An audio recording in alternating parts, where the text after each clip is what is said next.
We have this breaking news out of the White House. Just moments ago, President Trump made a speech in the White House where he was meeting with Emmanuel Macron of France, saying that he thinks that we are on the cusp of ending the Russia-Ukraine war. I think the war could end soon. Well, how soon? Within weeks. Weeks? Yeah, I think so. Right? Don't you think so? I'd like to have you. I think we could end it within weeks if we're smart. If we're not smart, it'll keep going and we'll keep losing young, beautiful people that shouldn't be dying. And we don't want that. And remember what I said. This could escalate into a third world war. And we don't want that either. Like we always do, we always look at body language, and Emmanuel Macron is not really that comfortable in that chair. In fact, you may have noticed at the beginning, he was way over to the side, away from where Trump was fidgeting with his hand. So he doesn't seem to be liking that. Not a surprise. As if you were watching our show earlier this afternoon, you saw Gary play some of the video of when Macron arrived. Trump was not there to meet him in front of the White House. It was just some social director or something, and just kind of ushered him into no fanfare. Yeah, that's the one right there. You can see. So not quite the big, showy thing that you might expect from a NATO ally of historic agreement like with France is. But that's kind of consistent with what we've seen here. It can't be a big surprise when Macron and Keir Starmer and many of the old guard in Europe have continued to try to push for an outcome that's very, very different than what Trump is willing to do. And he said some very important things in that opening clip there that I want to camp on here for a second. He said, listen, if this war keeps going, it's just going to end up having more people killed. And so he doesn't want it to get killed. You heard him say over and over there that, listen, all these people are dying, and he's talking about people on both sides of the line.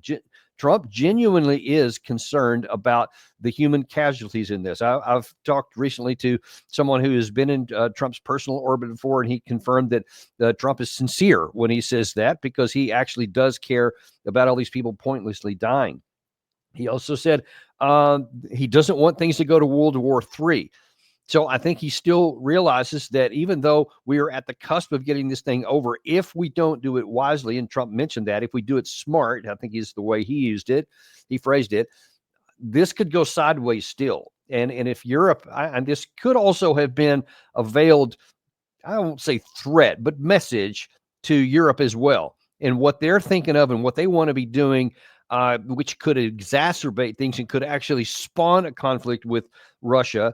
Russia is very clearly not in a mood to do anything except bring this to a conclusion, but they're going to do it on their terms. I've told you and showed you many times where Trump, just a few days ago, acknowledged that the cards are primarily in the Kremlin's hand. And it doesn't matter what anybody wants or what they wish or what they would prefer to see. There's just not the leverage. Trump is a businessman, and he loves to make good deals, but he's also smart, and he also knows when, hey, I mean, just look at it. If he's looking at it like a deal for some land, he may say, okay, this is just not working here. And this is a money pit, and I'm not going to keep putting good money after bad. We're just going to close this off. He's got a history of doing that. It's in his book, The Art of the Deal. There's many examples of those kinds of things from his mentality, and he's not going to follow a bad course of action just because that's what's been done up to this point, especially if it wasn't him that started it. We've also talked about that as well. But it's especially, if it was a message to Europe, it was probably closer to a warning to the leader of Ukraine, because Zelensky has just been getting more and more on Trump's edge there. And they've been, we showed you in some of our shows last week where there's lots of dueling back and forth comments from Zelensky to Trump, and Zelensky basically saying that Trump was being used by Putin, that he didn't know it, that he was being in a disinformation zone, all this kind of stuff. But Trump fired back that this is a dictator without an election. And if he wants to hang on to his country, he better, get on the board, etc.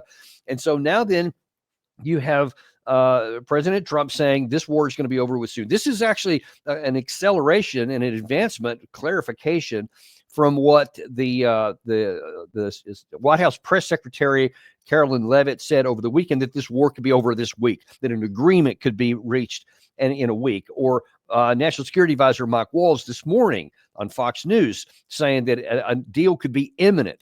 And now Trump here goes and says, yeah, it could be over in a matter of weeks. We could have a deal quickly. And that's in contrast to what Zelensky is saying. Zelensky had a meeting today with a number of other European leaders, to include Ursula von der Leyen, the president of the European Union, and a number of other European leaders. And he seemed to be calling out Trump again. Now, we're going to play this clip here, and unfortunately, it's not dubbed into English. You have to read the transcript below, which is an automatic generated through AI. It's a little hard to read, but you're going to see him saying that Putin is going to have to be made to have peace. So it's very much in contrast with what Trump said, but also pay attention to what he says about timing.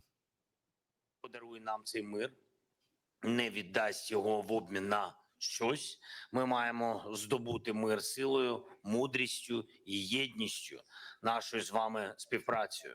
Про мир неможливо просто оголосити за одну годину, неможливо оголосити за один день сьогодні, завтра, післязавтра. На жаль, така реальність. Якщо хтось спробує це зробити, і саме так, без будь-якої опори, це не спрацює, без будь-яких гарантій безпеки. Це Okay, that's probably not there, Gary. If you couldn't read all that, he's saying basically that Putin has to be made. Going back to language he's used many times, and that peace can only be accomplished by, quote, force and wisdom.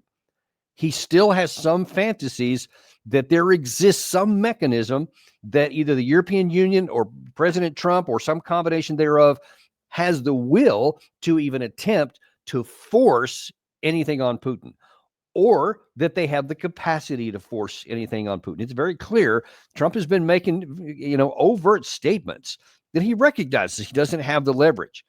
But Zelensky seems unwilling to acknowledge that and keeps trying to tell these people. And unfortunately, a lot in Europe are nodding their heads on this because they're going, yeah, that's right. We have to do that. We showed you a comment by Boris Johnson on our show earlier today from this morning, where he's still saying, yeah, just keep on going, keep on fighting, keep on trying to, don't give in on this stuff.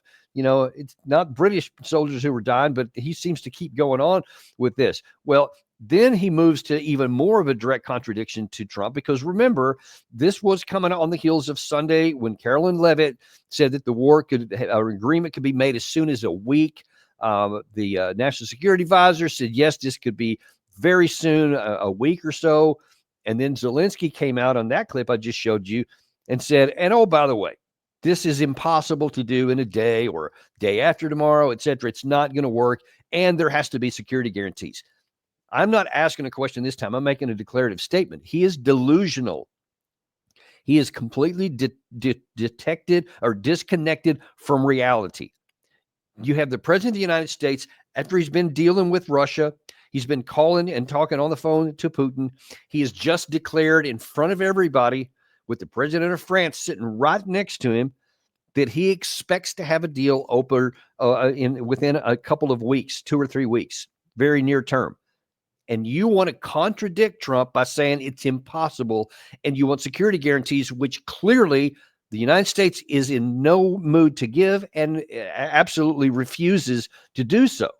And there's been comments by also Mike Walls. It says that there's not going to be any American troops that are going to be used as peacekeepers. They're not going to be done. They're not going to be guaranteeing anything in Ukraine. Yet he still seems to cling to this some fiction. Now, it could be that he's thinking, okay, well, I'll define security guarantees as NATO troops in Ukraine as any kind of a negotiated settlement. It will include NATO peacekeepers, maybe not in NATO in form. You've heard Secretary of Defense Hegseth say there won't be any Article 5 guarantees. There won't be any American soldiers part of this, but it may be possible. Well, as it turns out, that's also something Trump talked about, because he's said not only is there a possibility of this coming to a head pretty soon, but Zelensky himself will be here to sign the deal. I will be meeting with President Zelensky. In fact, he may come in this week or next week to sign the agreement, and which would be nice. I'd love to meet him. Would meet at the Oval Office. So the agreement's being worked on now. They're very close to a final deal. It'll be a deal with rare earths and various other things, and he would like to come, as I understand it, here to sign it, and that would be great with me.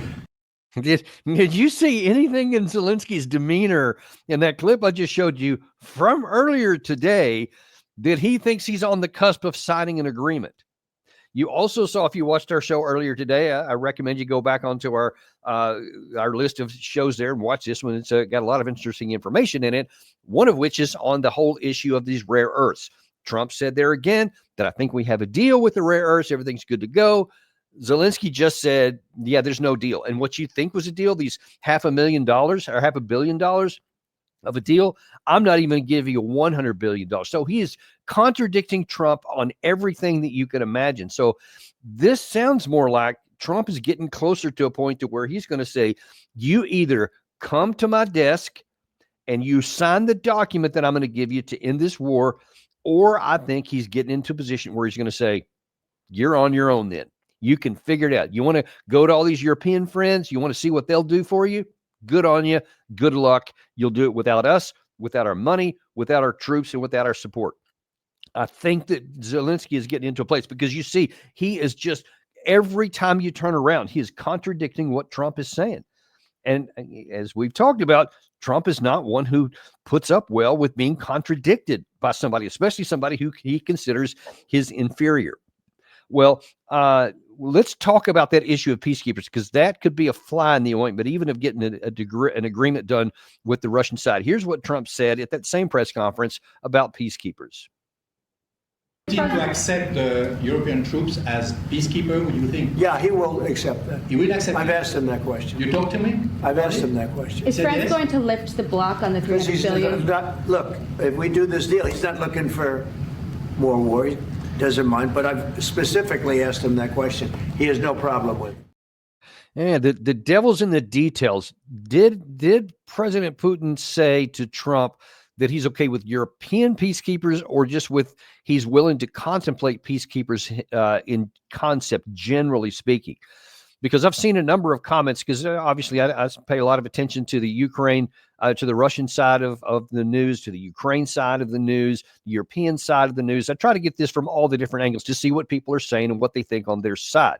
The Russian side has been pretty adamant that they are open to the possibility. Putin actually did say this, that he is open to the possibility of some kind of peacekeepers somewhere in there. But they were very clear on where they can't come from.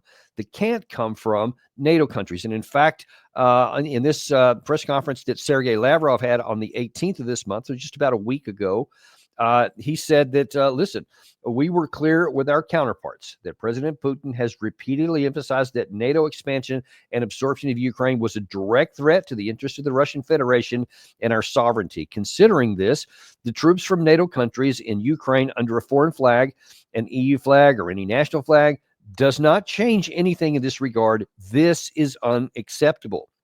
The only thing that they have even opened the door to is the possibility of some non-European peacekeepers. So if Zelensky thinks he's going to get European peacekeepers, if Europeans think that they're going to get European peacekeepers, they may all be very much surprised, because the Russians are saying, look, this is just not going to fly at all. So it's unclear if maybe something's changed. Obviously, I don't know anything about what the conversation was between Putin and Trump. Perhaps he has changed. That was a week ago that Lavrov said that, but it's been pretty clear what they've said from the beginning, that it doesn't matter what form NATO soldiers on the ground in Ukraine, between them and Russia, basically up to Russia's border, what would be Russia's border in any agreement, is something that they adamantly oppose. They said that's the reason they went to war in the first place, and they're certainly not going to sign a deal now that will literally put them on their doorstep. So we'll have to see how that plays out. There was one other potential conflict in what Trump was saying and what the Russians are saying, and that is on the issue of a ceasefire. This is what Trump also said today. I'd like to go directly to an agreement, but ceasefire will always happen a little bit quicker. And every day you're saving thousands, or at least hundreds, but thousands in some cases lives. So we want to see if we can get that done.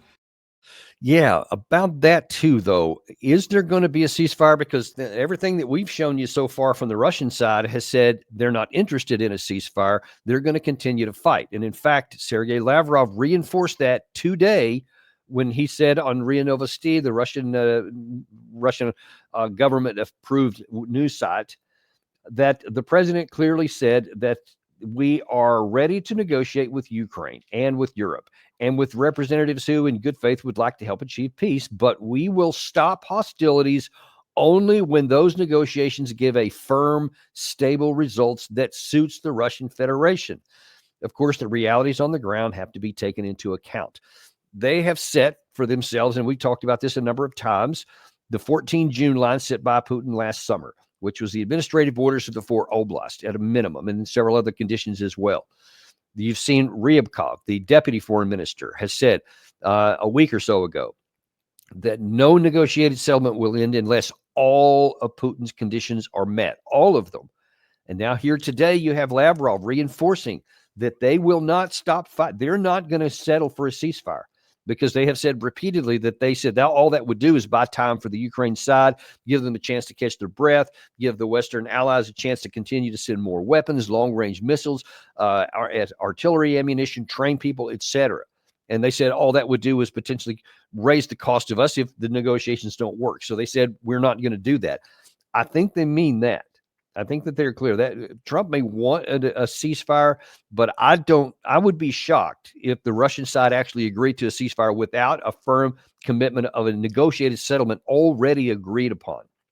We'll see how that works out. But that could be a real point of contention because, listen, President Trump said it, and he's right when he said it last week, and it's certainly right today. Russia has the cards. They have the military capacity. And you just look at the battlefield dynamics. You have Russia is continuing every single month to get stronger and bigger. They have forces. They have so many forces that they can rest entire divisions of men, whole groupings of them. They can come and fight in the front for a while and then rotate out and then bring fresh troops back in who have been trained. In the meantime, they're training outside here. Those that go back, then they rest and refit. Then they get replacements. Then they train some more. And then later on, they would come back in. So they have this constant rotation of fresh troops. They don't get worn out at the front. On the Ukraine side, the opposite is happening. They don't get anyone rotated off. They don't have enough troops to move from one place to another. So when there's a buckling of the line here, if they want to try and reinforce it, they have to weaken another part of the line to bring it in because they just don't have enough. Probably worse than that is the morale issue. And this works in opposite directions on both sides. Now, imagine you're the Ukraine army. You're reading the news. You got Telegram, you got Twitter, you got normal news feeds. You can see what's going on in Washington. You can see what's going on in the West. You see these comments coming from Trump. The war is over. He's now been saying it's going to be, weeks or days.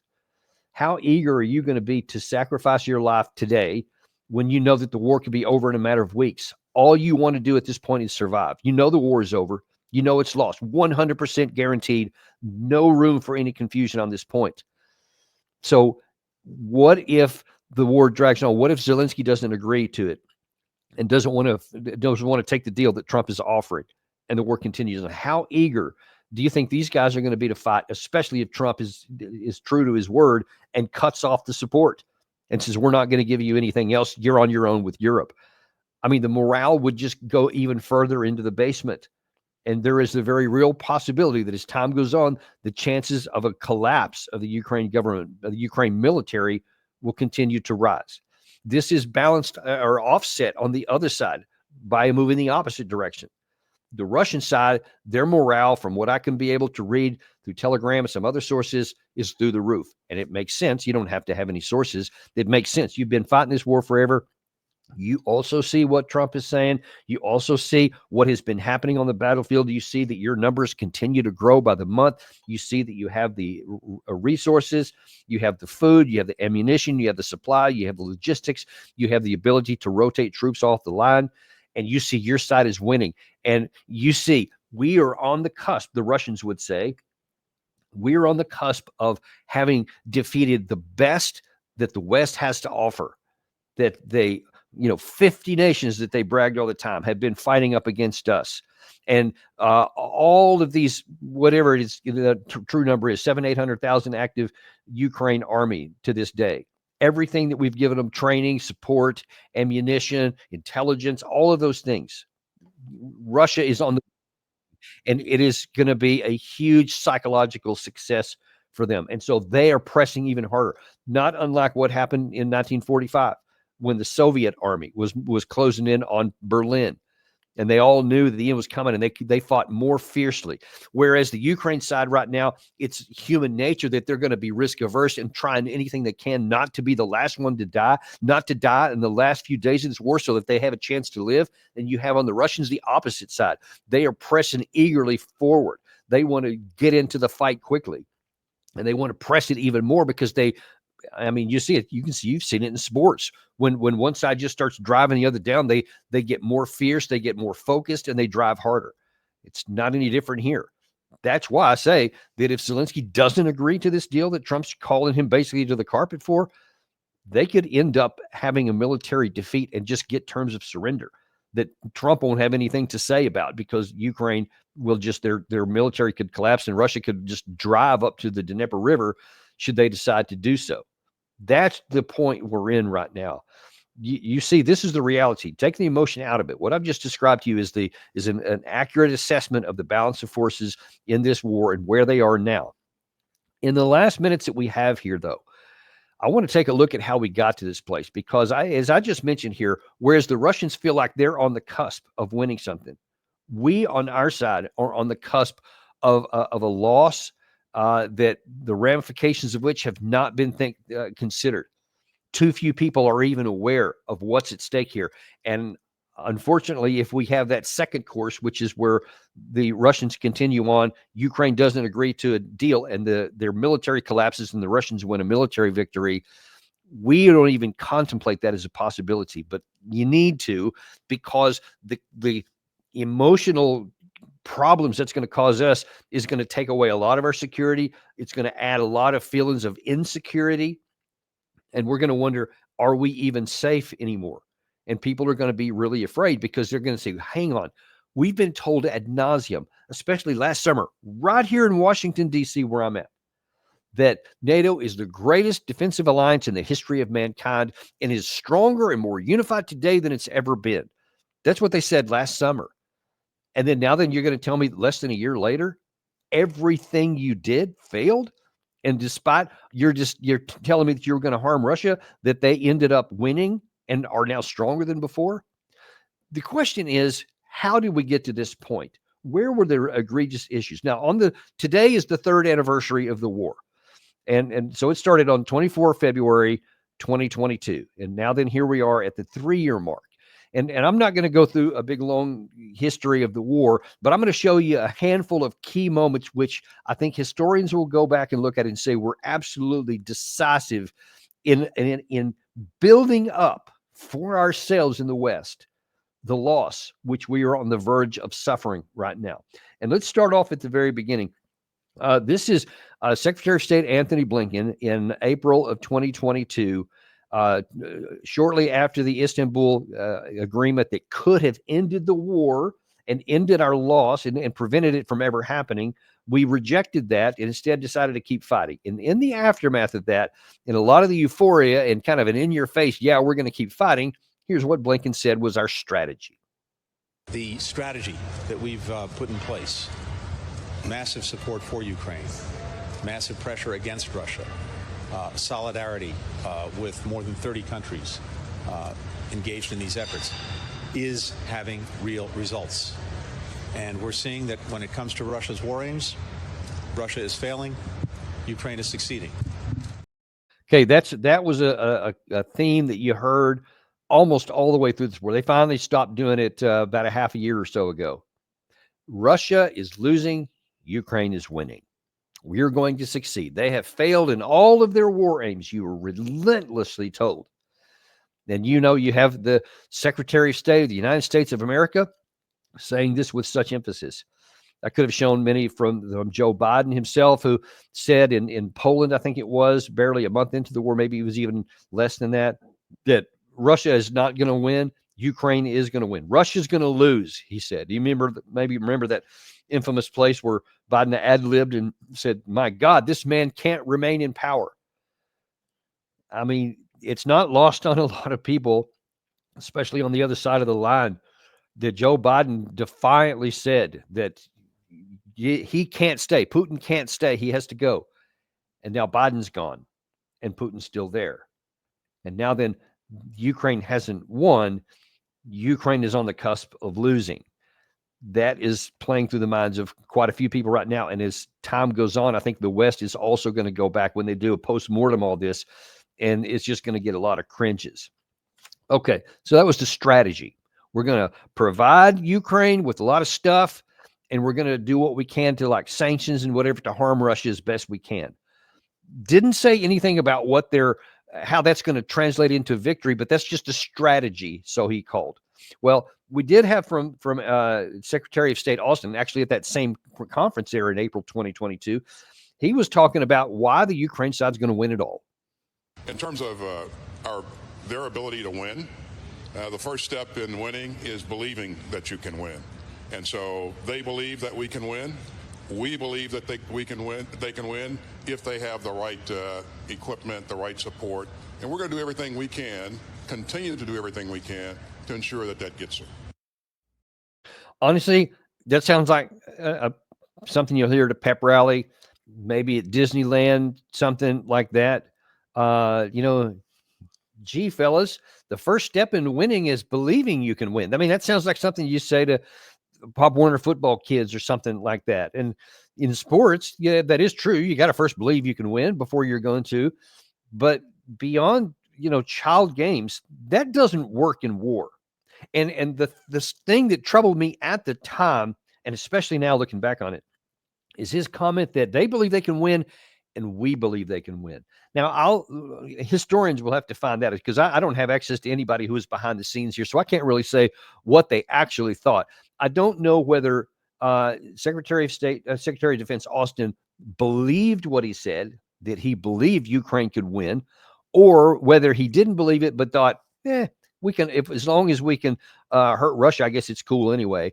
I don't know which it is because, and let me actually play that one. Subsequently, he said if Blinken told you what the strategy is, Austin later said what the objectives are.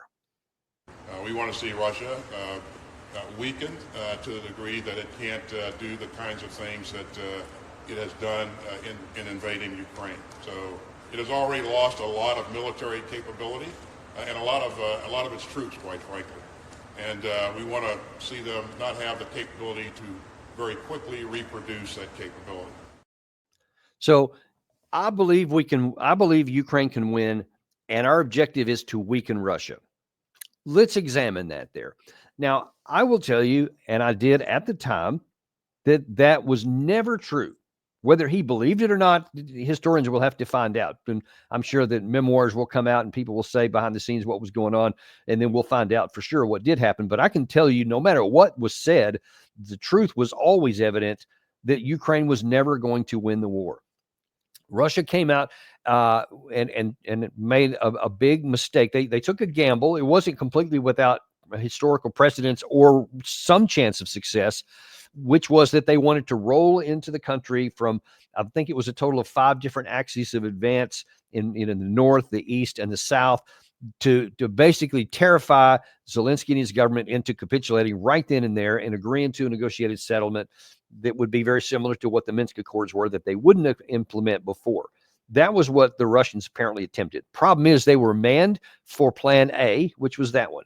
But when the Ukraine side didn't follow their side of Plan A, which was capitulating, instead they fought fiercely and heroically and viciously. Russia wasn't manned for Plan B.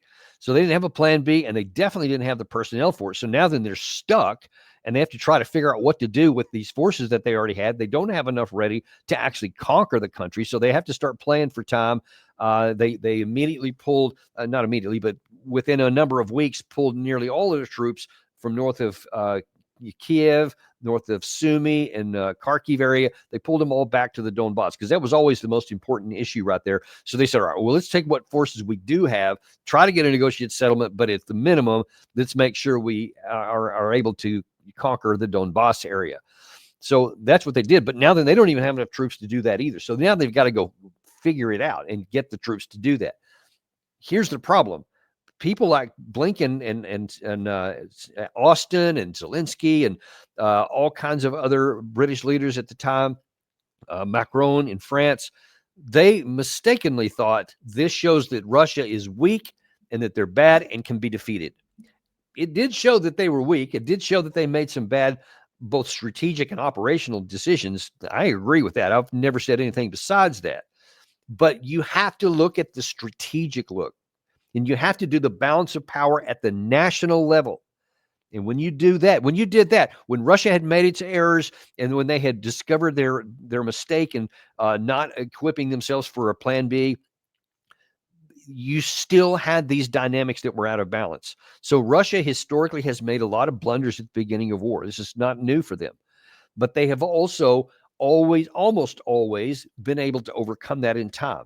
Certainly that was the case in World War II, where the Nazis came in and drove them thousands of kilometers back and caused millions of casualties. But even then, they discovered how big and copious Russian is that they could absorb that massive number of losses and then be able to retool, rebuild, and then turn the tide and come back in the other direction. The same dynamics that existed in the USSR, for the most part, exist for Russia today. The USSR was multiple other countries that are now, many of which are not in the Russian Federation, but the bulk of the Russian Federation and its country itself was the primary driver in the manpower, the natural resources, the industrial capacity, and as it turned out, some of their key allies as well.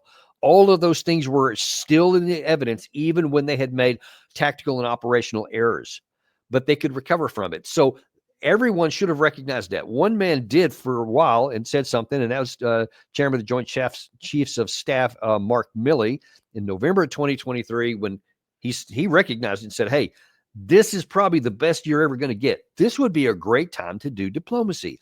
Had anyone listened to him then, you would have been able to make a deal that was relatively favorable to Kiev compared to anything they would ever get after that. But again, according to the New York Times about a month or so ago, Anthony Blinken himself shot that down.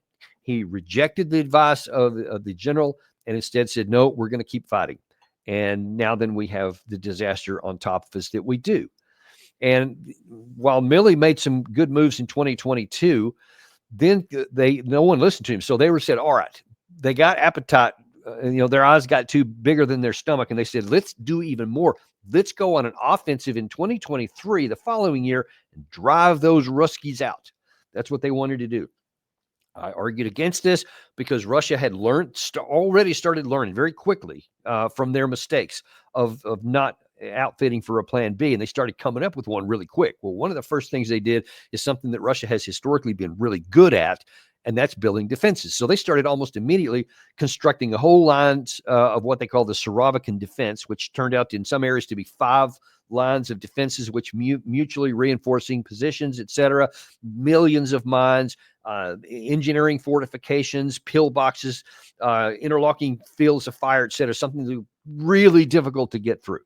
I had trained when I was on active duty in the 2nd U.S. Cavalry back during the Cold War when we were still patrolling the east-west border before the wall had even come down.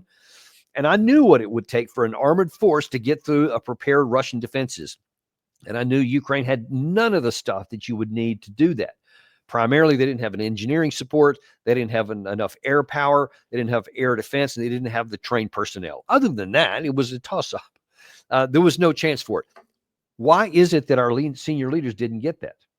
Why is it that some people who, and I'm just going to pick one out of thin air, not really, David Petraeus, former 4-star general, who to this day still has a reputation for being a hero in Iraq, and he had all the inputs ready to save us in Afghanistan too, but only them politicians sabotaged that and moved it out. Then he became the CIA director, etc. Why is that guy still listened to? Because here's what he said on the eve of the launching of this offensive operation. I believe that we'll see for the first time in this war on either side the achievement of true combined arms effects. In other words, the results of tanks protected by infantry against anti-tank guided missiles, artillery and mortars keeping the enemy's heads down, engineers reducing the obstacles, breaching these fortifications that the Russians have established, air defense keeping the Russians off the Ukrainians, electronic warfare jamming the Russians' already inadequate command and control facilities, and all orchestrated by very, very good Ukrainian command and control, and also using drones out over the Russians to attack them in depth with the precision munitions that the U.S. and U.K. and others have provided. And this, I think, is going to break the front lines. And noting that on the Russian side, this is a force that has been battered, that many of these units have been in constant combat for well over a year. They're not pulling units offline and reconstituting them. In other words, replacing the losses, the people, the equipment, and retraining them. They're just adding people to the front lines. That's not the way you produce a cohesive, coherent, well-disciplined organization. And I think, therefore, that's why they're going to crack, crumble, and perhaps actually collapse. Now, that's a lot longer of a clip than I normally show, but I did that on purpose because I wanted to really reinforce here something. So you had David Petraeus on the eve of this offensive operation tell that BBC reporter in detail why the Ukraine side would succeed and why the Russian side would fail. And he was nearly wrong about everything. And it's not like after the fact you can, Monday morning quarterback it and say, well, he was wrong and he was dumb. I wrote almost 2 months before that statement was made that this offensive had almost no chance of success. And I said, even if it had some outlying tactical success, it would still be a strategic failure no matter what, but that it probably would even fail to accomplish that. And I was very specific in my own article about why that is. And it turned out because what I just said, the Ukraine side had virtually no air force. They had no air cover. We would never have attempted such an operation without air superiority, if not air supremacy. They didn't have the engineering support. They didn't have enough armor. They had some, but they didn't have enough. And most critically, more critically than all of that, they didn't have the trained manpower, because that stuff can't be created in 2 or 3 months of training like they tried to do. You need years, multiple years of building a force, training with it, growing the different leaders at the different echelons of company, battalion, brigade, up the strategic level, at division level or so, corps level. You have to have people at each of these levels in the way that they were organized to fight there in this combined arms situation. And the arms have to be coordinated to work together. They have to have trained and put the field training exercises and then studied and gone to classroom stuff even on. You got to do all that to have a shot at defeating a dug-in enemy outward. That is the most difficult path, the offensive that you can do, is to unseat a dug-in enemy. We asked them to do the most difficult thing that they could do when they had almost none of the advantages necessary to have a shot. So the question has to be asked. Why did David Petraeus not know that? And then on the Russian side, he said the same thing. He listed this whole reason why that they weren't succeeding and why they had bad leadership and all this. These were myths. These were marketing kinds of deals. We wanted the Russians to look bad, so we just said they were bad. Well, the truth is they were already making a lot of improvements, especially since General Surovikin had arrived on the scene.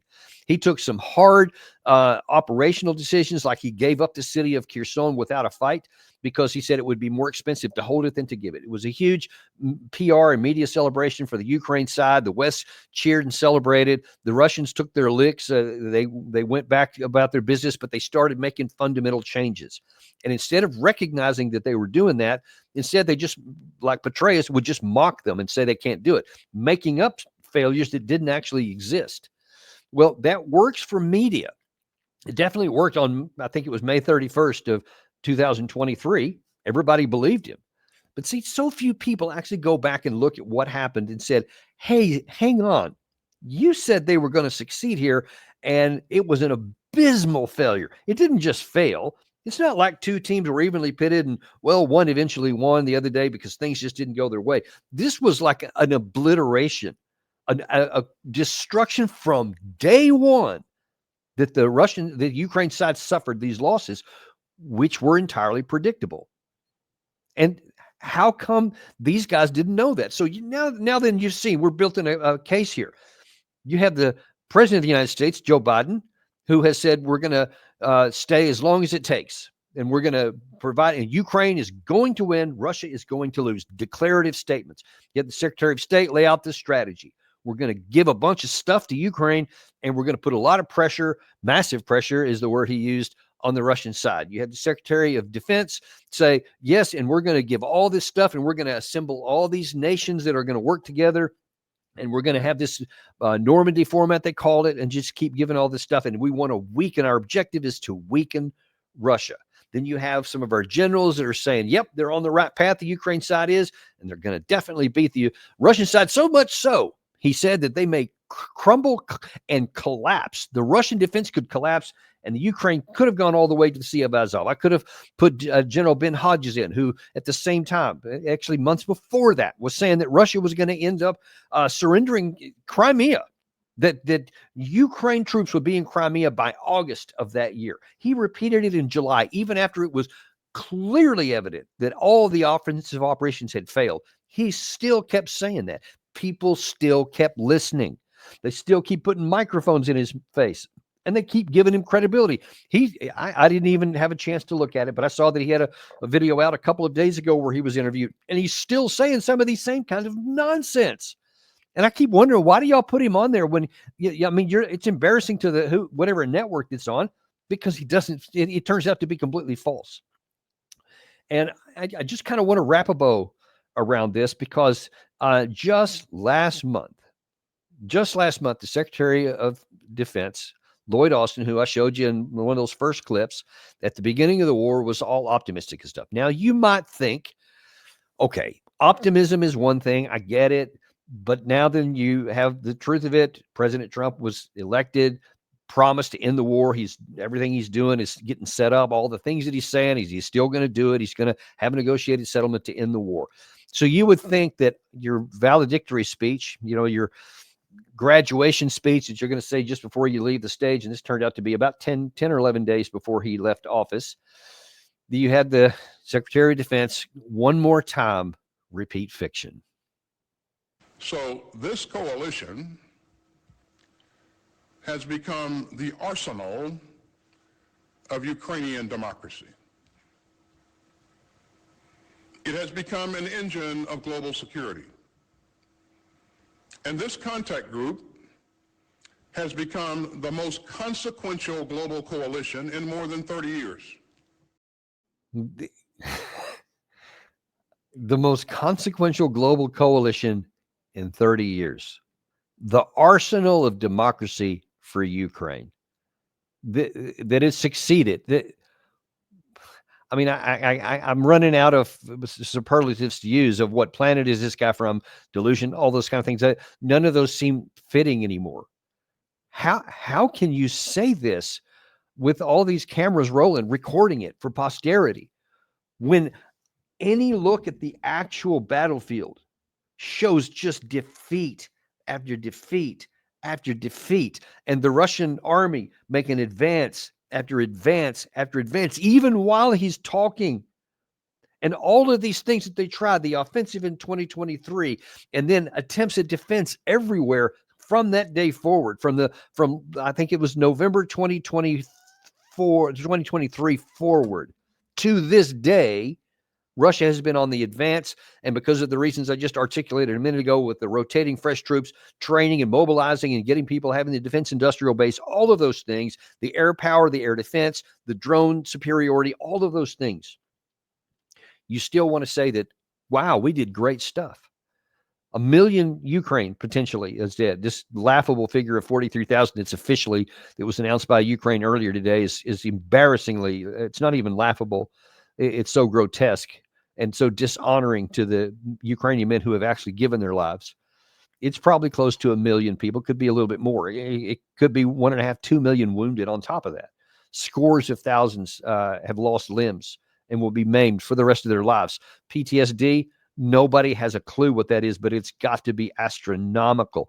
And it's something that the Ukraine country is going to be dealing with for a generation. I mean, 50, 60 years into the future until these guys die off. It's going to be affecting a lot of people for a long time. No concept of that. No recognition that our policies produced this. Yes, Russia. I've done a show on this before. They had an alternative short of war they could have used in February 22, but they didn't use it. And the problem is, it was predictable that they weren't going to go peacefully. They signaled that they would use force, and all we had to have done was taken NATO advancement off the table for Ukraine. There were other things that could have been negotiated, but that was the core issue for the Russian side. It always was. Russia used that in their declaration when they said they were starting their so-called special military operation. Lavrov repeated it again this morning. It's never been anything different. We could have prevented the war by just acknowledging reality. We could have ended the war early on in this by acknowledging reality. We could have ended the suffering after the 2023 failed offensive. We didn't do it. We could have ended it in the summer of 2024 when Putin made another offer for peace in June 14th on that. That's what I keep referring to. We didn't take it. And now here we are. You see that these guys are all unrepentant. They keep saying, you may recall we put in here in early January, Secretary Blinken had a similar comment there. We set up Ukraine for success. We have them on the road to standing on their own and all this kind of stuff. No truth to it at all. And you see that clip I showed you from Zelenskyy earlier today. You have all these leaders sitting around there around that table. They're still trying to talk about ways of how they're going to somehow get a deal that's beneficial to Kiev. Totally disconnected from reality. And we are going to pay for this one day. I hope that Trump keeps, to his guns here and ends this war next week. That would be fantastic. I don't care what the terms are. They can be terrible for Kiev. They're going to be terrible for Kiev because they can be nothing else short of that right now. Because here's the thing, let me just preempt a lot of the arguments that are going to come because they've already started doing some of it. It's going to be Munich, 1938, all over again. You can see the headlines already coming in now. If Trump gets what he wants off the table, then that's going to be the cheat. But let me just tell you why that's a lie or incredibly lack of knowledge, because the conditions that existed in 1938 aren't even comparable to anything right now, the least of which because we have NATO, France has nuclear weapons, UK has nuclear weapons, of course, the United States has nuclear weapons, Russia has nuclear weapons. This is not going to be a repeat that once Ukraine falls, now all of a sudden the rest of Europe is going to fall too. It's not going to happen. It's not going to happen. There is no Munich agreement. It's not capitulation. It's acknowledgement of reality. Something that the European Union, something that these people who will make this 1938 argument are incapable of acknowledging. They cannot acknowledge reality. They're going to grasp some kind of fiction. If their version of fiction somehow infects Trump and he gives in to any of this pressure, for example, I doubt that he'll do it. But if it did, they would be committing yet more generations of Ukrainian men to certain death for a certain failure. They would see Ukraine physically defeated on a battlefield instead of, quote, giving Putin what he wants, which is the claim they're using right now. Trump is not giving Putin what he wants. Putin is taking what he can because he has the military capacity on the battlefield to take it. Trump isn't giving anything away. He's acknowledging reality, and his actions will, as he said in that clip I showed you at the beginning, save Ukrainian lives. Volodymyr Zelensky is incapable. He won't do it. Ukrainian leaders are incapable. They won't do it. Trump is the only one who can actually save the lives of Ukrainian people who are alive right now as I'm making this video. If any of these other leaders get their way, potentially hundreds of thousands of more Ukrainian men will pointlessly die in a war that's already over. That's the stark reality of it here. And I think that history is going to be very, very cruel to the Western leaders who have facilitated this all the way through. It is going to be ugly for Ukraine. There's no way around that. But it can get a lot worse if we don't take this ugly loss right now. It could get a lot worse. I pray that Trump stays firm to his convictions and that one way or the other, this war ends really, really soon. That would be the best news for the Ukrainian people who are still alive today. Thank you very much for joining us. Really appreciate you. We are uncompromised, and we are going to give you the truth no matter what it is. It doesn't matter because you deserve to know it, and those Ukrainian people deserve to live. Thank you very much. We'll see you tomorrow on Daniel Davis Deep Dive.